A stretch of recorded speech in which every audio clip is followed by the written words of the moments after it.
N Tejaswi Reddy versus state of Karnataka में honourable Karnataka high court ने SC ST के मामले में एक अहम वर्डिक्ट देते हुए कहा है कि एससी एसटी एक्ट में एंटीसिपेटरी बेल एप्लीकेशन सेक्शन 18 या 18(1) में लाई नहीं करती है, यानी एंटीसिपेटरी बेल एप्लीकेशन फाइल करने का स्कोप अगर एफआईआर में शेड्यूल कास्ट और शेड्यूल ट्राइब से रिलेटेड कोई भी सेक्शन या ऑफेंस रिपोर्टेड है या उल्लेखित है, तो ऐसी स्थिति में एंटीसिपेटरी बेल यानी अग्रिम जमानत application under section 438 CrPC applicable नहीं होगा। इसी को वाइडली स्कोप में डिस्कस करते हुए ऑनरेबल कर्नाटका हाई कोर्ट ने कहा है कि अगर एससी एसटी की prima facie offence from the perusal of the FIR यानी प्रथम दृष्टया एफआईआर के देखने से अगर एससी और एसटी एक्ट की धारा नहीं बन रही है और ऐसा कोई वर्जन प्रोजिक्यूशन का एफआईआर में नहीं है जिससे परमा फेसाई या प्रथम दृष्टया एससी एसटी एक्ट अट्रैक्ट करे, तो ऐसे मामले में कर्नाटका हाई कोर्ट ने कहा है कि anticipatory bail application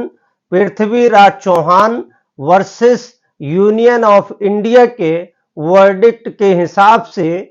SC ST के केस में एंटीसिपेटरी बेल एप्लीकेशन लाई करेगा, यानी एंटीसिपेटरी या अग्रिम जमानत की आवेदन एप्लीकेशन अब एससी एसटी की धाराओं में भी लिया जा सकता है। और बहुत detail verdict honourable Karnataka high court ने दिया है और ये एक सराहनीय कदम है, यानी ये एक नजीर के रूप में भी माना जाना चाहिए, क्योंकि बहुत सारे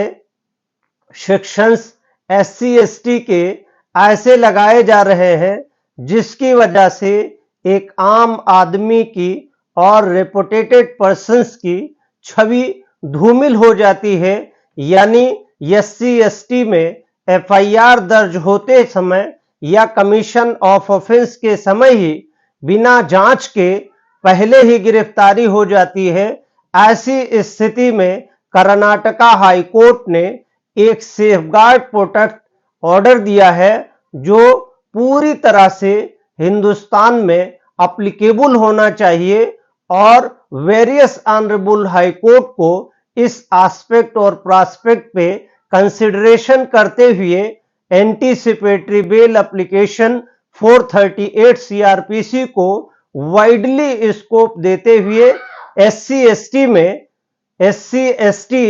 सेक्शन जहां पे इंपोज हुए हैं उसमें अग्रिम जमानत एप्लीकेशन को रजिस्ट्री के जरिए से, ऑनरेबल कोर्ट के जरिए से, ऑनरेबल डिस्ट्रिक्ट कोर्ट के जरिए से इंटरटेन किया जाना न्याय हित में है और कर्नाटका हाई कोर्ट का जजमेंट सराहनीय है। शुक्रिया, थैंक यू।